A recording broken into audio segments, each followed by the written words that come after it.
All right, so we are right at 6 o'clock. And Holly, if you want to go ahead and turn on your camera too, I think we will get started here.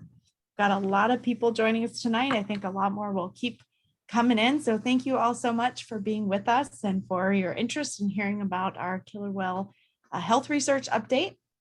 But before we get started, we'll do a few little housekeeping things, I suppose. I'm sure everybody's very familiar with Zoom by this point, but we'll be using the chat box tonight. So if you have questions, please place those in there. I will do my very best to keep up with all of them and make sure we get as many answered as we can at the end of Holly's presentation in our Q&A time.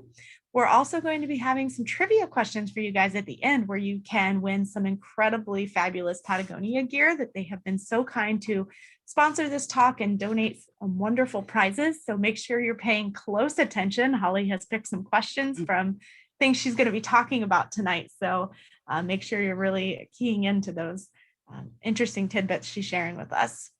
And I did want to share with everyone that this is one of SR3's monthly talks that we're going to be doing from now on. So we'll be having something of interest. Sometimes it'll be from folks that are part of the SR3 team. Other times it might be other researchers we work with or something out in the marine wildlife field that we think you might find interesting. So if you're not part of our newsletter, I encourage you to sign up so that you can be apprised of all of these incredible talks we're going to have coming throughout the year each month. And if you are not familiar with SR3, I did want to share just a little bit about us. Oh, my screen does not want to work. There we go. SR3's mission is to promote the health and welfare of marine wildlife in the Pacific Northwest. And the way that we do that is through our 3 programs, which are our 3 R's, where our name comes from. And that's response, rehabilitation, and research. We do respond to entangled whales out in the field. We respond to sick and injured marine mammals on the beach, entangled sea lions. So lots of response out on the coastlines of Washington and into Oregon if they need help there as well. Our new marine mammal rehabilitation facility has just opened in April, and we do already have patients on site. So I encourage you to keep up with us on social media and, of course, in our newsletter to find out about everything going on there. And of course, tonight we're talking about our research program that Dr. Fearnbach leads up and does research on many different species of whales and dolphins and even some pinnipeds. So she'll be talking a little bit about all of the different, oh, sorry, it looks like someone's raising their hand, whales and dolphins that she researches this evening with a focus on our killer whales since it is Orca month, which is why we're talking to you about killer whales tonight. A little bit about Dr. Fearnbach before she takes over to give her presentation. She is a leading researcher in the field of marine mammal health, and she has been doing this kind of work for over 2 decades. So she's got a lot of experience and she's seen a lot out there, so lots to share with you guys. And what she does is photogrammetry. So make sure you pay attention in her talk to exactly what that is, because there might be a question about that later. And that's really looking at the body condition, the growth, the reproductive success of free-ranging whales. So all kinds of interesting data we're gathering from this that in the end really leads us to influencing conservation policies. So Dr. Fearnbach, I will let you take it over from here. Okay, great, thank you. I'm gonna stop sharing there. So you can share my screen. While she's doing that, I see a couple of questions about the newsletter. If you go onto our website and just sign up to get emails from us, you will automatically get the newsletter. Okay, and so can you see my screen okay? Yes. Okay, so I'll get going, and I'll actually apologize in advance. I have a very energetic young puppy behind me that you hopefully she won't bother me too much during the talk. But as Casey said, my name is Holly Fearnbach, and I'm going to be talking to you tonight about a number of different killer whale populations.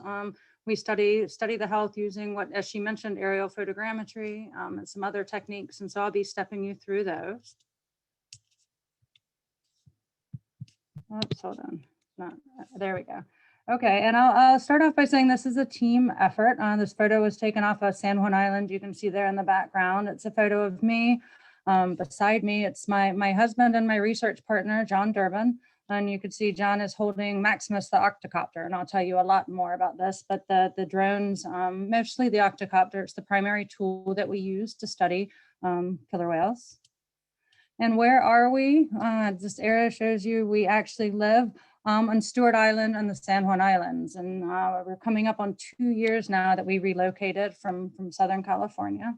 Just to give you an idea, we're in a pretty remote location, but the whales are in our backyard with the southern resident killer whales, so it's amazing. And so something, you know, we keep on mentioning whale health. And this just gives you an example of 2 different food webs, Puget Sound food web and Antarctic food web. And it just shows you how interconnected all of the different species are. And so with our research, we're interested in the top predator, the killer whale, but we need to know the health of all the organisms in the ecosystem and the health of the top predators themselves to really get an idea of how that particular ecosystem is doing. Now, killer whales are immediately recognizable. They're large, they're black and white. And you can see the big dorsal fins, especially on the males. They're actually the largest dolphin species. A lot of people don't realize that. And they're very widespread in distribution. They occur in all the world's oceans from high to low latitudes. They occur in the highest abundance in the high latitudes. And that's given us an opportunity to study killer whales in both the Northwest Pacific with Alaska and then down in Antarctic. I've actually studied them in tropical areas as well, but I'm not going to be talking to you about that tonight. A lot of people think there's just one type of killer whale. You can see for the most part, they're black and white, but there have actually been, we worked with other colleagues to describe 10 different forms or ecotypes of killer whales. You could see this poster that was put together by the beautiful artistic work of Octocopter. They're divided into the Southern Hemisphere and the Northern Hemisphere, but again, they're actually 10 different types. A lot of people just think there's one type that roams all of the oceans. And it's actually been proposed that these different types, there could be a number of different species. And so on this slide shows you a genetic tree. On the right, you can see that the 10 different types, you can see they're color coded. And all the different branches, you can see they're color coded for those types. It shows you when they had genetic divergence. And so dates back to as far as 700,000 years ago. And it's thought to be as recent as about 150,000 years. And one of the primary drivers of this cultural or genetic divergence is the cultural traditions of these killer whales. And so some of the things that I'm going to talk to you tonight are these specific feeding specializations of whales that have likely led to the separation of these different types and the eventual genetic divergence. And so tonight I'm going to talk to you about, we're going to start off with the Northern Hemisphere. And so there's several different populations of the resident or fish-eating killer whales. I'm also going to talk to you a little bit about the Biggs or transient mammal-eating killer whale. And then we're going to jump down to the Southern Hemisphere, and I'm going to talk to you about 3 different types of killer whales that are found in the Antarctic Peninsula. And I just like to use this slide because it shows you the size of killer whales. And so this is a stranded killer whale, and you could see the people to scale. If you're interested in studying the health of these whales, you can't just simply take them to the doctor's office and put them on a scale. And so the research that we do, we're able to remotely assess the health of whales. We can give them a health checkup without them even knowing we're there. And this research is dated back to 2008. We first started doing the aerial photogrammetry work on southern resident killer whales in 2008 using manned aircraft. So here you could see the helicopter. We would hover greater than 1,000 feet above the whales. And you can see, there we are again, hung out the side of a helicopter with a camera and collected the images. We had an effort again in 2013. But then in 2014, we shifted to new technology, and we actually pioneered the use of drones for aerial photogrammetry of free-ranging whales. And we look at it simply as a tool to fly a camera over the whale. So these are 2 examples of drones that we use. You could see the smaller 6-motored Octocopter, and then you could see me here holding the larger Octocopter, and this is the primary drone that we use. We showed you the picture of Maximus earlier on. So we're able to, because of the larger size, we're able to position our research vessel farther away from the whales and stay in the air a lot longer, which is really important for our non-invasive work. And they could easily be launched and retrieved at sea. So here you can see an image showing me catching the Octocopter after a flight. This is actually taken just off of Everett. And you could see John here pilots the drone, and then we do the hand launch and catch. It allows us to work in remote locations if we need to. It's safe and it's inexpensive. It's very non-invasive science. As I mentioned, the importance of being able to position our research vessel away from the whale, so we have minimal disturbance. You can see here the research vessel on the left. We are able to position several hundred meters away. You can see the killer whale here at the right.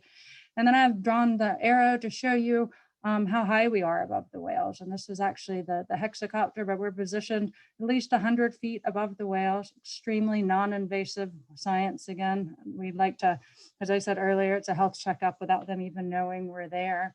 And something that I would like to add before I move on is that all of the flights are conducted under a permit from National Marine Fisheries, and we have FAA authorization. We always joke a lot of times that the weight of the paperwork actually exceeds the weight of the drone, but is this something that we are permitted to do and collect all of this data?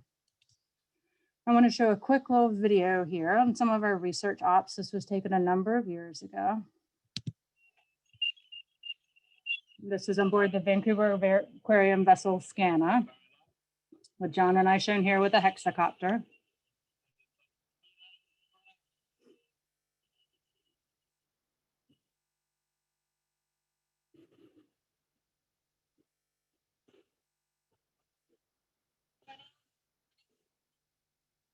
And so I co-pilot. This is the ground station here, and I help try to keep the whales in the frame.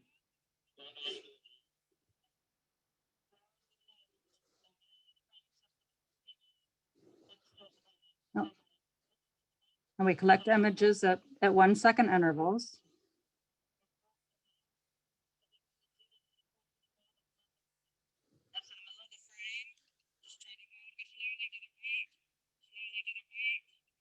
You see the circle showing the drone.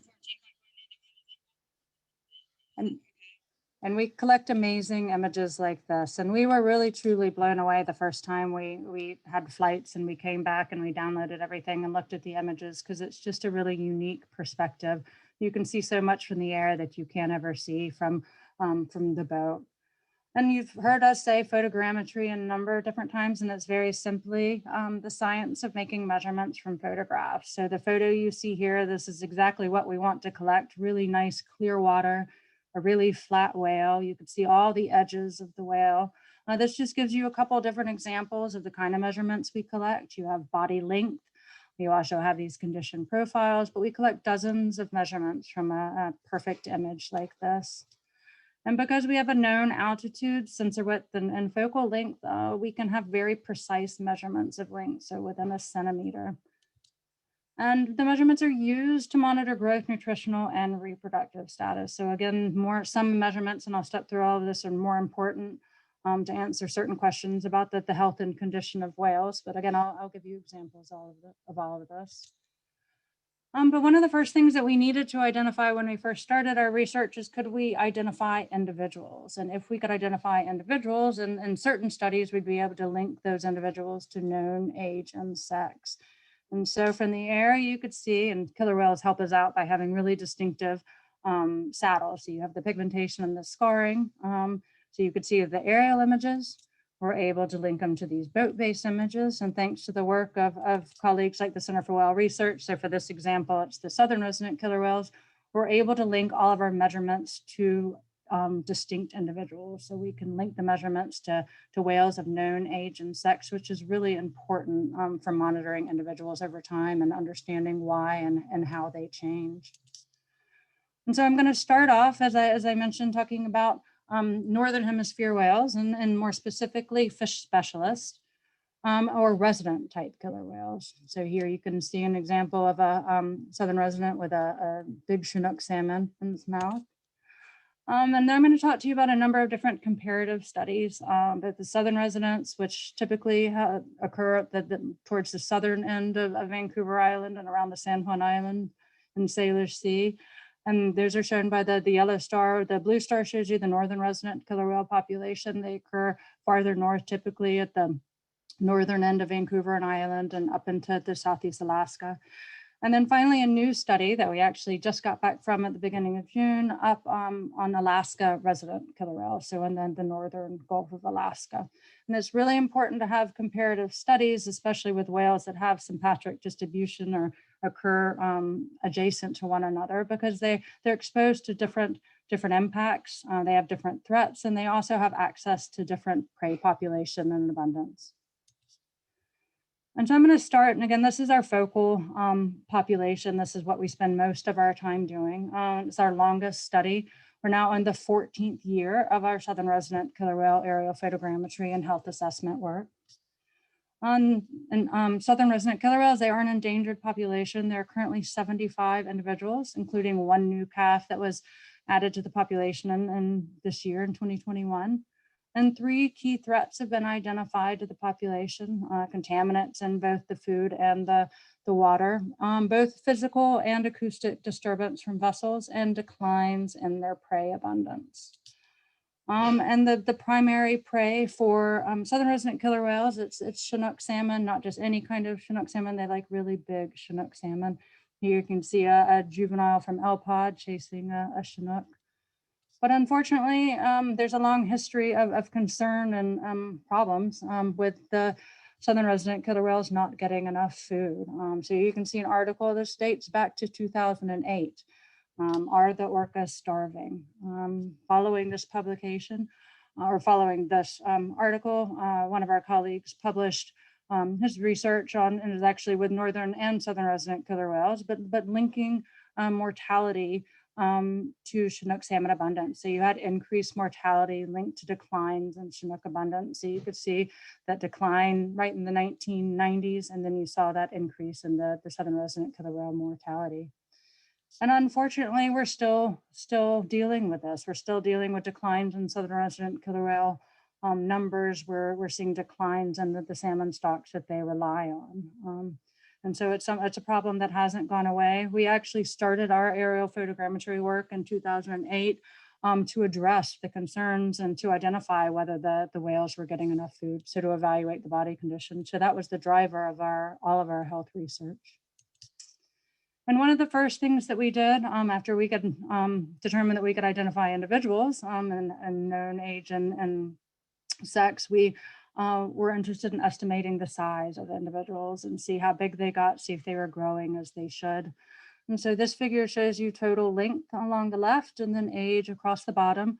Black circles show you females and the gray circles show you males.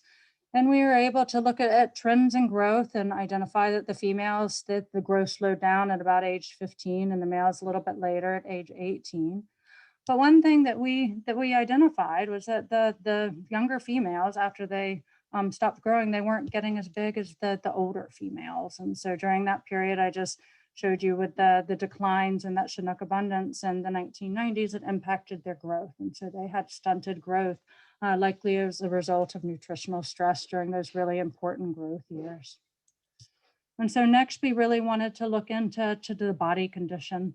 And this graphic, it's just, you can see the difference between these whales just by looking at these images. These are 2 adult males.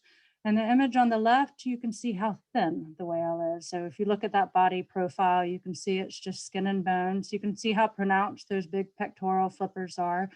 And notice right around the eye patches, how they start angling in. Compared to the whale on the right, that I think looks like a bloated tick. That is a very, very robust. You have those eye patches that are angling outwards. You can see along the entire profile how robust and in what good condition this whale is. And so we're able to look at these profiles of individuals to assess body condition and nutritional status, but we really focus on the head because you could see how pronounced that fat loss is just behind the skull and how it changes those angles of the eye patches. And just to give you another example, there's something called peanut head developed. So it's that when they have that great loss of adipose tissue or fat behind the head, looks like a peanut head. You could see the animal on the right here. And this, in contrast to the males before, it shows 3 adult females. The animal on the left, L25 from southern residents, you can see she's still alive. Those eye patches angle outwards, very robust and in very good condition. And the center, you could see the thinning body profile, but you can also see how the eye patches start angling in and tracing the skull. So this is J28. This was just a month before she died, another southern resident. And then this final slide, you see this is I-63, a northern resident killer whale. You could see that really, really pronounced peanut head. And this was taken just a week before she died. So you could see as individuals change in condition and decline in condition, these eye patches are a really important metric that can be monitored. And so one of the things that we needed to do is that, yes, you can see from the picture how the animal changes, but we needed to be able to provide management groups with quantitative metrics to help aid in the recovery of the population and to help inform conservation decisions. And so we developed something called the eye patch ratio. And this is very simply just a proportion of the top and the bottom of the eye patch. And so as you could see that as you get that peanut head and that decline, and the eye patch in the bottom, that you're going to be getting a smaller eye patch. And so I'll show you some graphs in a minute. But this is something that it's now become our most important metric for assessing body condition and monitoring health and changes over time. And again, just monitoring southern resident killer whale body condition over time. It's something that you're going to hear a lot today of monitoring changes, seeing if you have improvements, seeing if you have declines. And so on this slide, you see 3 panels, and these are all adult female southern resident killer whales. You could see J41, J17, and J16. And then on the top, you have examples of their eye patches and their eye patch ratios. So you see the eye patch here, when you're below 1, it's very, very poor. You're above 1.3, which we don't get that often, very, very robust. But you can see that the numbers on the left axis for the ratio, you can see that this is across the study period for all of these animals. And all the lines that you see are the eye patches over time, so that they connect from 1 year to the next. And the black lines that you see are for each individual. The gray lines represent the entire southern resident population. So this is something we're able to do. We're able to collect these quantitative metrics of health for all of the individuals in the southern resident population, and we're allowed to track their changes over time. And again, this is really important for helping to recover the population and providing these metrics to management groups.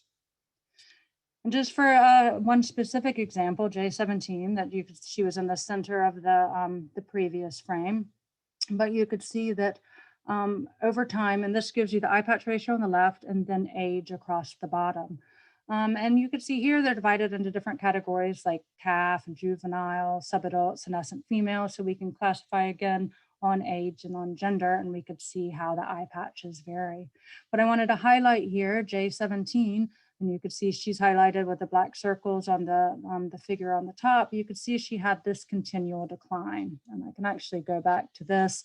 And you can look and see in that center, some fluctuations up and down with J41, but you could see this highlighted with the black bar here of this continual decline throughout the study period, until very sadly, she ended up dying. So this is something that using these eye patch ratios and this metric, we can actually track how the individual changes over time.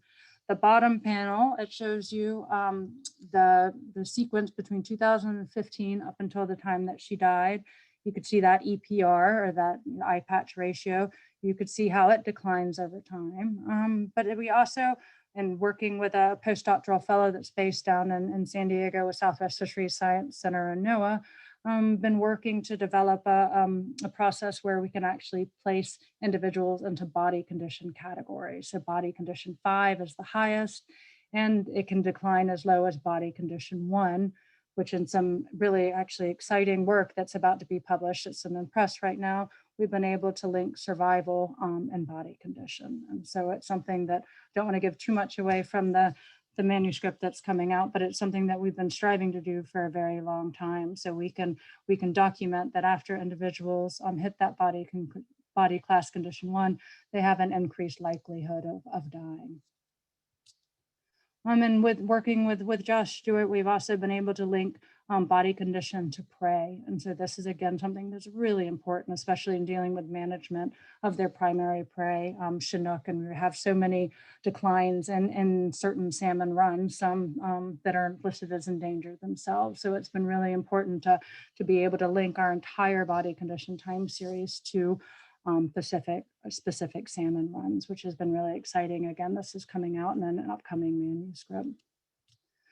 In addition to these annual changes that I've stepped through, we also have seasonal changes. And so up until recently, when we relocated up here, we had a dedicated spring and then a dedicated fall effort, so May and September. Now we're able to conduct the work year round, which is really great. So it provides us with even more resolution.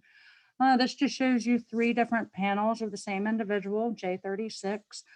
September, you could see that, look at those eye patches. They're a little bit angled out. She's a little lean because she has a dependent calf. The cost of lactation is tremendous on these females. And so they really struggle with getting enough food for themselves and getting enough food to support their offspring. And then you could see in the center, you could see they're more straight up and down. So she loses condition going into May. You can see she looks a little bit better going into September. So this is something that we're able to do this really fine scale monitoring and see how they change both at a seasonal and an annual level.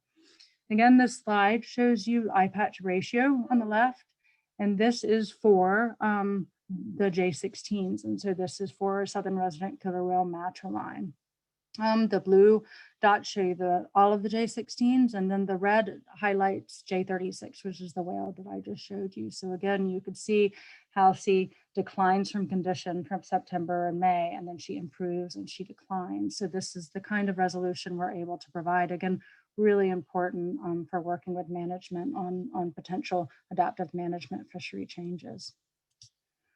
We're also able to detect pregnancies. So just like humans, when killer whales get pregnant, they get big in the middle. So we're able to identify right around that insertion of the dorsal fin, able to identify when individuals are pregnant, and we're also able to monitor this pregnancy. So recently, one of the successful pregnancies in the population was J35. And so concentrate at this midsection here. I've drawn this line. This is when she was about 5.5 months into her pregnancy. And you could see how much she changes between 5.5 months and 15.5 months. So you could see she gets really, really big in the middle. You could see September 2020, she actually looks awkwardly big. She's at this point 17.5 months pregnant. The gestation of killer whales is about 17.5 months, just shy of 18 months. And you could see just shortly after that image was taken, we were able to document her with her new calf J57. And so we're able to follow the pregnancy of individuals within the population. But very sadly, with the southern resident killer whales, they have a huge amount of reproductive loss. So from the work that University of Washington conducted and the work that we've been able to do with our photogrammetry, we documented that you have more than 2/3 of the pregnancies are not successful. This is an image that we collected of K27. She had miscarried and was carrying this fetus on her head. We just documented this in a few frames, and then it disappeared and was never recovered. But we had documented her to be pregnant. So this is something that we're consistently seeing in the population. And for K-pod, something that's really alarming, you see K43 below her. This is the last calf that was born into K-pod, and this individual is now 11 years old. So you're definitely having a pretty high level of reproductive failure for K-pod. And all of the work that we do, and I've said it a number of times already, they're informing conservation measures. So we're collecting all of these beautiful images in this case, but all of this is used to provide these quantitative metrics, then we can help inform conservation decisions. We provide these metrics to fisheries and oceans in Canada, to NOAA fisheries. You might help prioritize certain salmon stocks. You might be able to ask for space, ask for certain restrictions on fisheries in certain areas that are really important for the whales.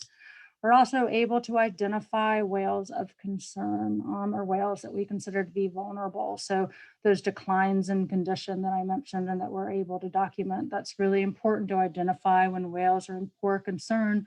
And we can work with management groups like Washington Department of Fish and Wildlife or NOAA, groups like Soundwatch, to ask for more space for these whales.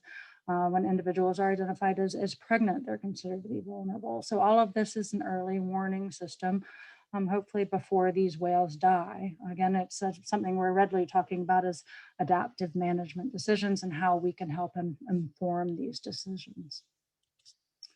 And this again just brings up the need for real-time health metrics. So we collect thousands and thousands, tens of thousands of images, and it takes months to process. And so it's a really arduous process. So something that's been really exciting over the past year plus now has been our relationship with a local group, Vulcan. We're working with them to develop an automated photogrammetry tool to help speed up this processing. And it's been a really exciting relationship, and we're seeing great progress with the tool. And so now I'm going to move a little bit north into the northern resident killer whale population. And this population was actually the first time we flew the drone over the whales. This is one of the first images we collected, and you can see how we were just like, wow. I mean, just looking at it, you can see all the different sizes of the individuals. This again is it's a matriline. The killer whales live in their family-led groups. So it's a matrilineal social system, but you could see this is of the I-16. Just to show you again where they are, they're a little bit northern end of Vancouver Island. Again, they have different threat exposures. They still are all exposed to contaminants and vessels, just at a much lower level at the northern end of Vancouver Island. And they're going to have different access to salmon runs. And they have very different trends in abundance. So this just shows with the northern residents in red and southern residents in blue, that the northern residents have actually been increasing in abundance. Recently, that's flattened out a little bit, and the southern residents from this graph, they've actually been declining, but it should show you that they have very different population trends. And I want to highlight again that 1990s where you had that decline. You see that in both the northern and the southern residents. And so one of the first things that we did with the comparative study for the northern and the southern residents is that we looked at this size and growth, and to see if we saw that same slowing of growth and decline in adult body size for southern residents and northern residents. And so you could see here, we were able to get the size estimates for northern and southern residents. Again, the females in the black circles and the males are in the gray. And we saw that same impact. So as you saw that decline that impacted the rate of survival for both the northern and the southern residents, you can also see that nutritional stress impacted the growth. And something that we're working on now, it's a manuscript that's going to be in prep, is comparing the body condition.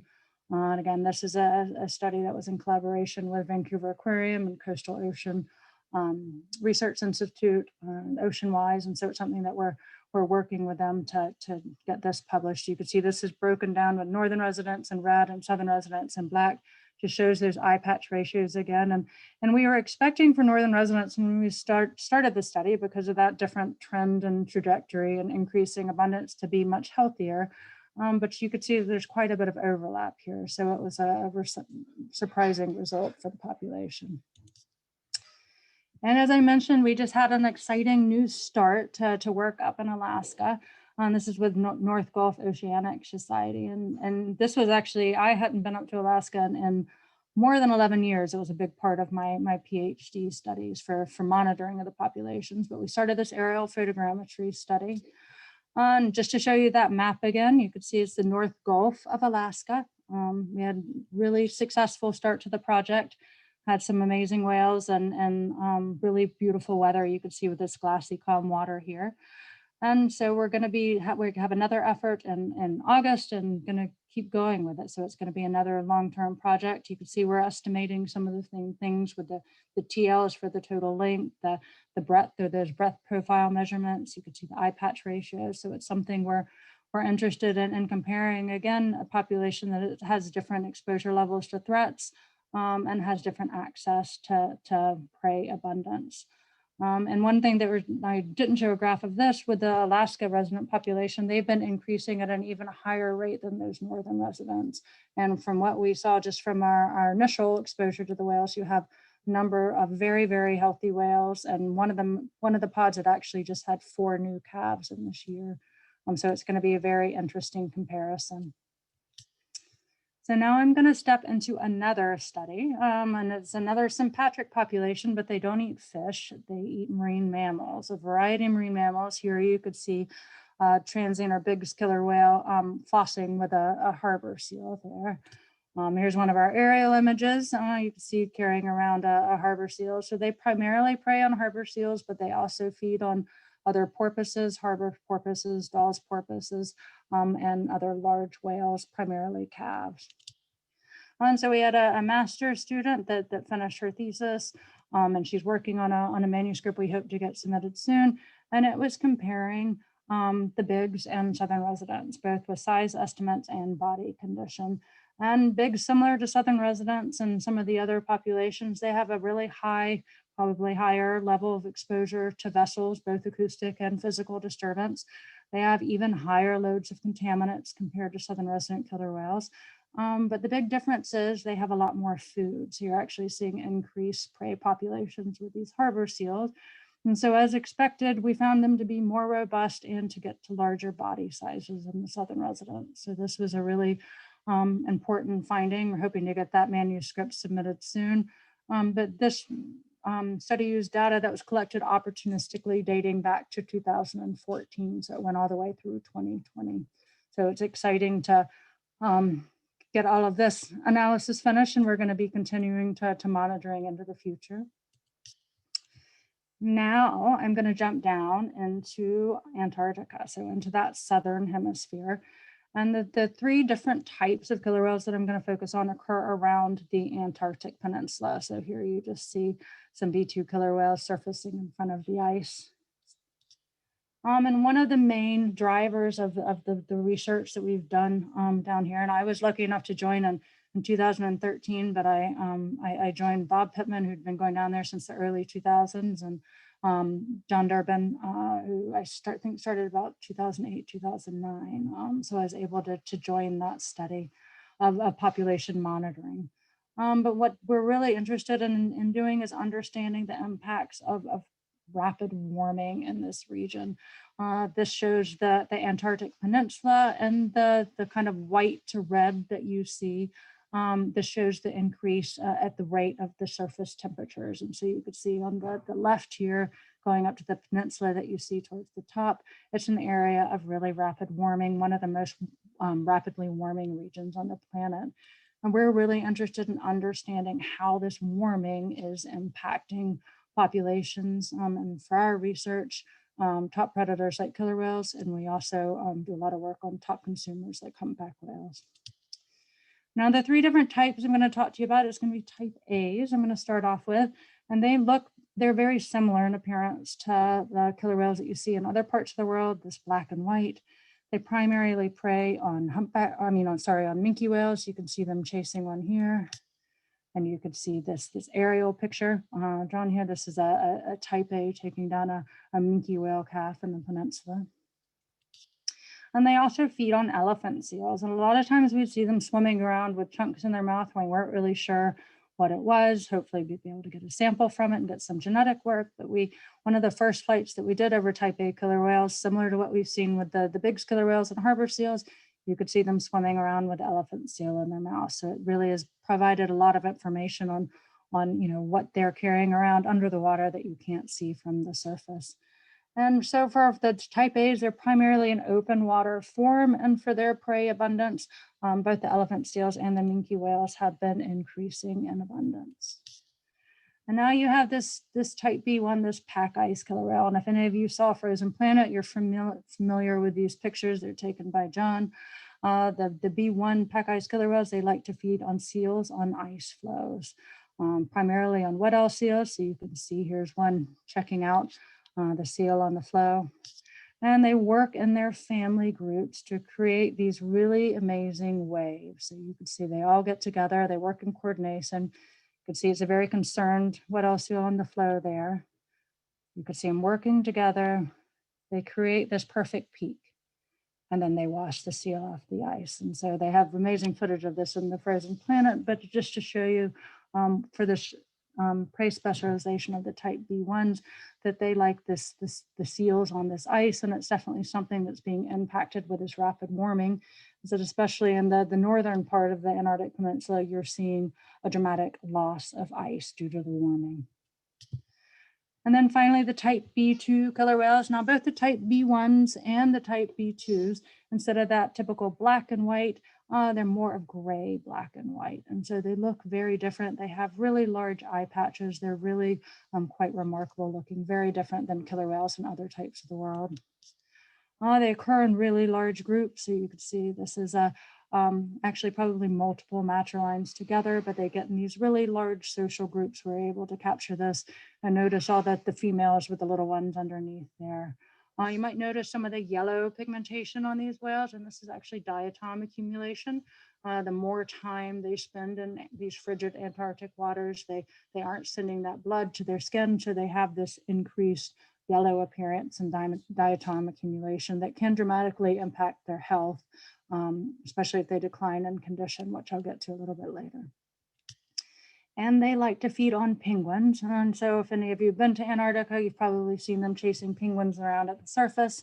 But this is more of a snack to them. And so one of the things that some of the tagging work that colleagues have conducted is that it shows that they dive primarily, spend a lot of their time between 500 and 700 meters, and they're feeding on something, some sort of fish or squid. And so that's actually one of the primary things that we're trying to answer in our study now is what else are they feeding on? So we've actually started doing some fecal sample collections and going to do some sequencing on that. And now, in addition to the aerial photogrammetry work that you have heard so much about with other studies, and we are doing that as well, but we're also doing population monitoring. So from the aerial pictures that I showed you, where you could see those really distinct pigmentation and scarring on the saddles, we're able to use those images collected from the boat to track individuals over time and to estimate abundance and monitor trends. And this is something that's really important, especially in a rapidly changing environment, is to see how all the different types are faring with the changes. So we've been able to provide the first data on abundance and trends of Antarctic killer whales, type A, B1, and B2. We actually did this in the Ross Sea for type Cs, but I'm not gonna focus on that today. But so for the type A's, you could, again, this is the open water form, feeds on minke whales and elephant seals. There are about 150 individuals, and they have increasing abundance. So they seem to be doing pretty well with this loss of ice, increased access to prey, and increasing prey abundance. The type B1s, however, it's a much smaller population, about 100 individuals, and they're actually decreasing in abundance. And as I mentioned, you're seeing less and less ice, especially in the northern part of the study area. You're seeing fewer and fewer seals hauled out, and they seem to be struggling, leading to increases in mortality or a shifting in their habitat use. And so we have something that we call apparent survival. And so we're seeing declines in that, but we also haven't been able to survey the more southerly part of the study area as much. So we're definitely seeing this decreasing abundance in this core area of the Antarctic Peninsula. And then with type B2s, again, they primarily observed feeding on penguins, but they feed on something else. And again, it's kind of one of the last key things that we need to really figure out with these whales, but some sort of fish or squid. That's the most abundant type, about 740, and they're stable in abundance. And now for the aerial photogrammetry, this is just an image taken of us flying over B2 killer whales. You can see how remote the area is. We're able to get out on little Zodiacs and fly the drone and collect some amazing images. And in addition to that abundance data that we get from the boat-based photo IDs, we're able to get the first size data of the Antarctic killer whale. So you have the type A, the B1, and the B2. All of the previous size data was from whaling, Soviet whaling. And so you haven't had any size data from the Antarctic Peninsula. And so you have the type A that comes out as with the largest male. You had up to, with the males and females, the range was 20 to 26 feet. And again, you could see that stark black and white. And then the B1s and the B2s, B1s aren't too far behind. So you have that 23 to 25 feet. And then the B2s, you have from 19 to 21 feet. So that is the smallest type. So again, the smallest and the most abundant. And we're interested in comparing the body condition as well. So here you see at the top, you have the 3 different panels with the type A, B1, and B2. And the B1s are actually the most robust that we had. And so you could see this individual in the center is actually pregnant, but you do have a good body condition of the animals that we were able to fly over. We have a much smaller sample size for type B1s again, because we're just not seeing them as much because of the loss of ice.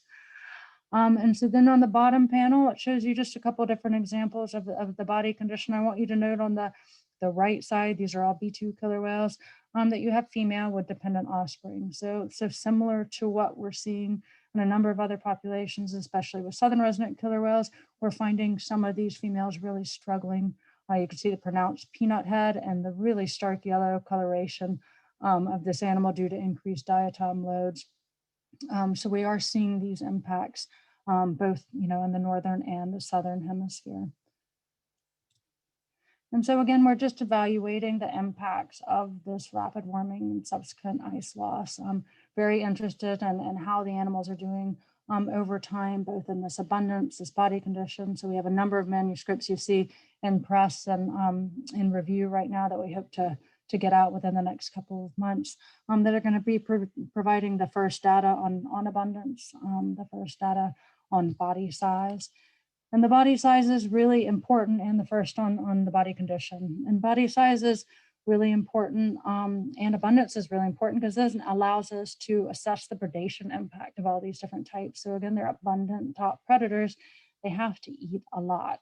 And so if you know how many whales there are, and you have that body length, that you could estimate how much they weigh, you could estimate their caloric requirements. And so then you can really understand how these top predators are impacting the ecosystem. How many seals do they need to eat? How many whales do they need to eat? Penguins, fish, and squid. So it's again, something that we're really working on, trying to, now that we have the size and the abundance data, it's going to be the next step in the study.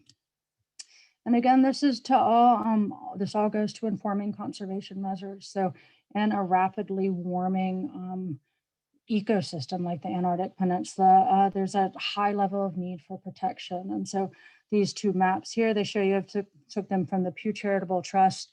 They had a document that they released. They just recently recommended the Antarctic Peninsula, this area circled here, as a to be a marine protected area. Unfortunately, it didn't pass, but it is something that is in discussion right now. There's a commission for the conservation of Antarctic marine living resources. There are a number of different nations that are involved in this. And so hopefully this is something that is going to pass.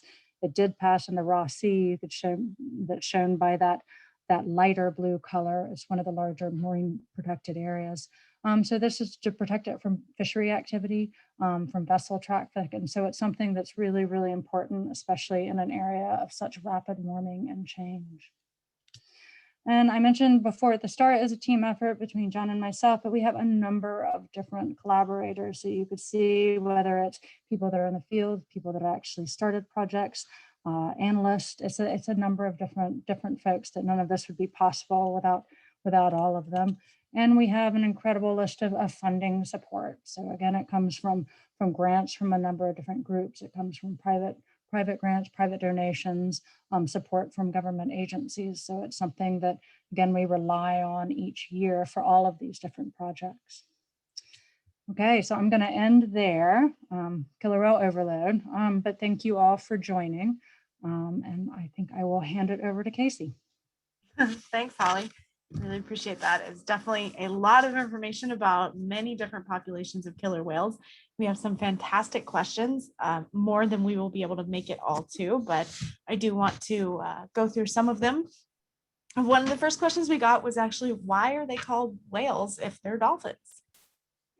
It's one of the, so you have toothed whales and you have toothed whales and you have baleen whales. And so you actually have the dolphin is a family within the toothed whales. And so it's something that a lot of people don't know. I think actually it was one of the higher ups in NOAA one time we were talking about, and you had to step through the toothed whales and the baleen whales. So you do have dolphin species that are toothed whales, and the killer whale is the largest dolphin. So it boils down to it's complicated. Got it. A lot of people have asked, as you've gone through this, what can I do to help? So I'm wondering if you have some suggestions for, what can people do in their everyday life that might actually make a difference for these whales? I think for some populations, and I know there have been some big movements, especially locally in the Pacific Northwest, that there's certain types of salmon that are actually better to purchase. With the Chinook salmon, it's the king salmon that you see. And I know stores like Whole Foods and PCC, they've actually stopped selling certain types of salmon. So I think looking at sustainably harvested fish, and that actually carries across, I have a puppy on my back, carries across a number of different fish species that you purchase. It's also, I think one of the things that a lot of people don't do necessarily is you can observe whales from shore. If you come to the San Juan Islands, you can do the shore-based, whale watching. The disturbance from vessels is a high impact on these whales. You could also just be aware of what's going on. There are a lot of public comment periods for a number of different things that come up, whether it be potential closures on the west side. And, there are a number of different things. And so they, especially with groups like NOAA, they do really want to hear from interested parties. So it's something, and whether it has to do with, local killer whales here or what's going on in Antarctica, there's always a chance for public comment. Let's see, there's a whole list of things you could do, but that's just kind of a few things that come to mind. There's a lot you can do. So Colleen asked, is poor body condition more prevalent in any specific age or sex class? Yes, we definitely, one thing that and this is actually in Josh's and the Stewart paper that's coming out, it's going to highlight this as well. So we definitely see adult females struggling. So the cost of lactation, when they produce these little ones, it's tremendous. And so it's actually what we've seen in a number of the mortalities in recent years is that the females, they just don't have enough food to support themselves, to support their new youngsters, to support their other family members. So something with killer whales is, you might have one female that has, 4 offspring or more, including adult males. And so they do, forage some themselves, but you still see them, breaking apart the fish and sharing it. So you definitely see, these adult females really struggling, not all of them, but the majority of them. We also see kind of, as you see with, I guess, kids too, this kind of juvenile slump. So after they aren't feeding on all this fatty milk from the female, they shift from nursing into that foraging more on their own, at least, or trying. Then you actually do see this decline in body condition for those individuals as well. And so then you'll see them increase in condition as they get a little bit better at catching food on their own and having mom share it with them. So yeah, I'd say the adult females and the juveniles are definitely the classes. And the calves, I think that's something that most people have seen more recently, but it's because the females themselves were struggling, so they couldn't provide the little guys with what they needed. And so you'd have those pronounced peanut heads. I know a number of people have seen that with the images, that when the females aren't getting enough and they struggled, and the calves do. A lot recently have actually ended up dying. Yeah. Do you find that the losses of pregnancies typically are occurring with the first pregnancies? And are we, do you think this is mostly contaminant related, or is it, lack of food? Sorry, was it the start of that the loss of the pregnancy is usually with the first? Yeah, that was the question. If it's mostly happening just with the first pregnancy, or does it seem to be random, or is it happening later? No, it's definitely something that you see. It's very correlated. I think when I guess a lot of times you could see, when you have a really good year of prey. So we've seen, just looking at trends in Chinook abundance, like for example, 2015, it was a really good year leading up to that. As far as salmon availability, animals are in really good condition, and that was that first baby boom. But unfortunately, after that, you saw declines in prey availability, and a number of those females either died themselves or lost their calves. So I think it depends a lot on prey availability. And other cetacean species and in killer whales, a lot of times the first calf does die because that female has been accumulating all of the toxins in her milk, and then she offloads it. And so a lot of those, are never documented, especially it's something that we're seeing now. We just had a young female that didn't successfully give birth this year. So that could definitely be, just impacts of contaminants to cause her to lose the calf. It could be that she gave birth and the calf died, but we have older females that lose calves, intermediate. It just seems to really vary. Yeah, and I know a lot of folks start asking about, well, who's pregnant and who's losing calves, and really want a lot of this detailed information. And I know questions come up as, well, why isn't that out there for public consumption or put on a website where everyone can see it? Wonder if you could just address why the information isn't, put out there like that. Right, sure. Well, I mean, pretty much, and it's one of I think a lot of people get really excited every time there is a pregnant whale. They're almost always pregnant southern residents. And it's just something that we see. And so for us, it's something that's more important. They're always pregnant whales. We monitor changes in condition over time. It is something that we are going to be sharing more with management groups. And we currently do share with management groups to help inform them. One of the things I mentioned about identifying vulnerable whales, that includes pregnant females. And so females that need more space to forage. So that is something we don't, it's we publish papers and we provide management, reports to management. It's not something that, and we'll show in public presentations when there are pregnant females, but it's just something that I guess we just haven't publicly, shared on a website or something like that, because, we're always in the process of analyzing the data and preparing manuscripts. And so it's just, we provide it, where we feel it's going to make the greatest impact is how we share it. Yeah, absolutely. There was a couple of questions about maybe some artificial breeding of salmon and how, would it be good to increase hatcheries and farms and stuff. I wondered if you could address why, of all the salmon breeding that we're doing, it's not really having the intended impact, kind of what you were seeing from that. Oh, and that is one thing that, with that I should know that, especially with the government agencies, they put billions of dollars into salmon recovery. So whether it's hatcheries or whether it's habitat restoration, a lot of the current grant, funding is going towards that.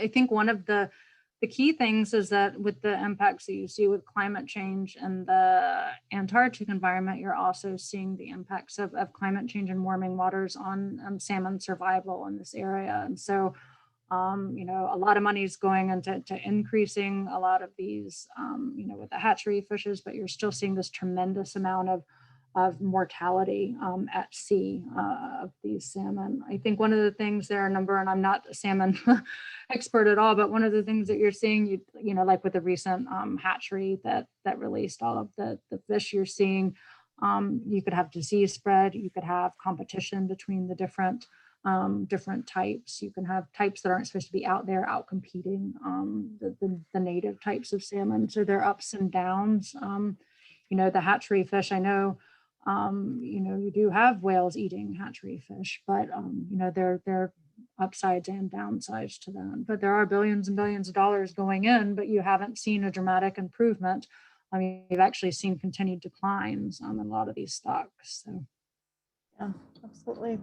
Okay, I think we're going to stop for just a minute with the questions. I'm turned to the trivia questions, so you guys have a chance to win some of these awesome Patagonia prizes. I will see. Let me see if I can turn my camera on for a second. I will attempt to show you some things, but with my background, it's hard. So we have a Patagonia person, you'll know, a black hole duffel bag. These are quite, I'm trying to get it to see. Anyway, these are quite nice. We also have this really cool backpack that would be great for, oh, it's not working, is it, Holly? Yeah, I could see them both. I could see them both earlier though, and they're awesome. Black hole backpack, they're awesome. I could see them a little bit better. Your summer adventures. We have some. Oh look, I bet I can actually kind of hold this one over my head. It's a little hat. It's got some really cute little whales on it anyway. We've got a couple of ball caps, and then we also have a really nice tote bag. So lots of cool things that you can win from Patagonia. So just type your answers to the questions into the chat box, and I will go through and we will do a raffle after there. Sorry, you guys can't see the prizes. I promise they're wonderful. And then we will contact the winners. So the first question is, how many different types of killer whales have been described during Holly's talk? You guys are fast. So any of the correct answers I will collect. And like I said, I will reach out to those that whoever wins. All right, what is the largest type of killer whale in the Antarctic Peninsula?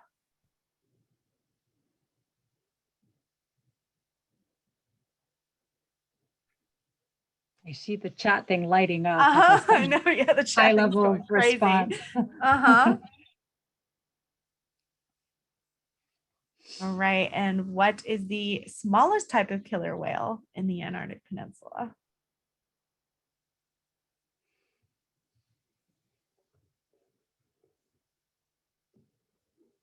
You guys are good. Clearly people were paying attention. I like it. We will have this talk recorded and we will put it out there on our social media channels, and you'll be able to see it again if you want to refresh your memory at any point, or maybe you want to share it with somebody that wasn't able to attend this evening. All right, now this one should be a freebie because we talked about this. Are killer whales dolphins? Yes or no?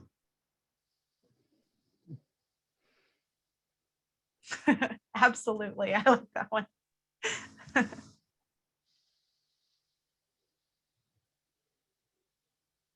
Right, so what do Bigg's transient killer whales eat?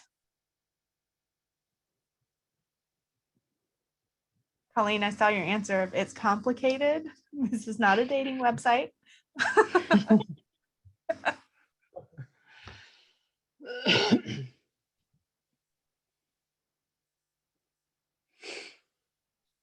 Right, and for our last one, it's what is the primary prey of southern resident killer whales?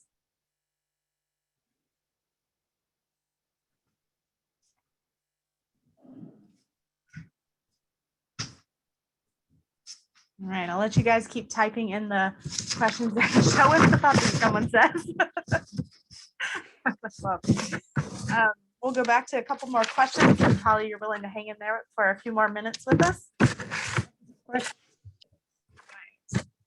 So one question from Christina was, is there any research out there that correlates changes in behavior, morbidity, mortality of the killer whales with their exposure to concentration of pharmaceuticals in the Salish Sea? I'm not aware of any, but I wasn't sure if you were. No, I'm not. I haven't heard of anything like that. I could add something that is going to be a new, and I didn't mention it tonight, but it's going to be a new, well, we've already started the study is that we're actually looking at changes in behavior as a health metric. And so we're going back through all of the aerial images that we've collected from our drones, and we have somebody that started to go through to see, especially for the animals, starting off with the animals that have declined and ended up dying, is to see how the behavior shifts and how it changes over time, along with a number of other health metrics that we've never really looked at before. But I don't know of anybody. I know a lot of folks are looking at like fecal hormones and microplastics, but nothing behaviorally related to that. Yeah. Yeah, like I said, I'm not aware of any either. And, one thing to keep in mind is that we actually don't get the chance to necropsy, which is like an autopsy, killer whales very often at all, especially here. They just don't show up. So the chance to get those samples can be pretty limited. Right. Which, and because of certain historical events, these whales and being endangered and declining, there no biopsy samples or anything that haven't been collected in recent years. And so that's something that, with that, especially with the contaminants identified, those were collected in much earlier years. Mm-hmm. Absolutely. So there was a question about B2s and the diatoms. Just wondering if the diatoms are more prevalent on the B2s. versus the other types? We see them most heavily on the B2s, but you also see some pretty good coats of the B1s. And I didn't want to get into it in this presentation because I've been involved in some of the research, but it was kind of outside of the health spectrum and the whole scale of things. But with the B2 and the B1 killer whales, actually with all the types that occur on the Antarctic Peninsula, we've been able to document these rapid movements. So these rapid movements into these warm waters where they actually will go to shed that layer of diatoms and skin regeneration. Because as I mentioned, when they're in the cold, frigid waters of the peninsula, they aren't sending that blood to the skin and they start this accumulation. And so we'll see them make these rapid movements, thousands and thousands of kilometers into the warm waters. They turn around, and for the B1s and the B2s, they just come straight back. And return because their home is the Antarctica. And so you definitely see them accumulate more than you ever see with the type A's there. The type A's don't seem to spend as much time around the peninsula comparatively. So, and the B2s that you saw with the really marked yellow, especially the one that was so thin, that whale was likely unable to make that long distance movement. And you could see she had that dependent calf that was really impacted her. So she and her calf probably ended up dying because they weren't able to make that long distance movement. We had a manuscript that came out with someone looking at skin microbiome and relating it to diatoms. And when they get that really heavy accumulation, it's associated with a lot of really nasty, microbiome bacteria that accumulate on the skin as well. So it really negatively impacts the health. Yeah, I know a lot of people can't stick with us for much longer, but I did want to say thank you to everyone for joining us tonight. I wanted to mention that all of this incredible research is supported by our very generous community, which includes folks like Patagonia that support us, all the grantors that Holly mentioned, but of course, individuals like you as well, what really keeps us going forward and helping drive these conservation policies for killer whales. So if you are interested or able to donate, we would certainly appreciate that. And you can do that on our website. If you have any questions for us, please feel free to email. We'll take one more question here, and then I think we'll leave it for the evening. I'm sorry we couldn't get to everyone's questions. You guys had some fantastic ones.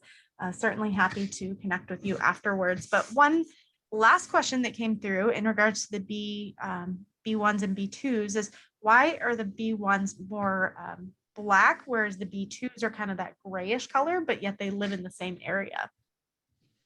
Yeah, with the B1s and the B2s are more of that gray, black, and white. And so they guess in some of the pictures they didn't look as much. So the type A's are that really stark black and white. And again, it all comes down to genetics, and you're likely going to have different species, and the type A's are likely going to be a different species than the type B's that you see. And so you think about all the different animal species that you have, that they look a little bit different, and it all comes down to genetics and that divergence that I mentioned. So the B1s and the B2s are much more closely related, and they look much more similar. Again, that gray, black, and white, that big eye patch. Type A's, again, they're genetically more similar to a lot of the other types that you see in other parts of the world. Cool. Well, thank you, Holly, so much for all the information and for answering all these questions. I hope everyone enjoyed it, and please do stay connected with us to keep learning about this research and how we're progressing. So everybody have a great evening. Yep. Bye. Thanks.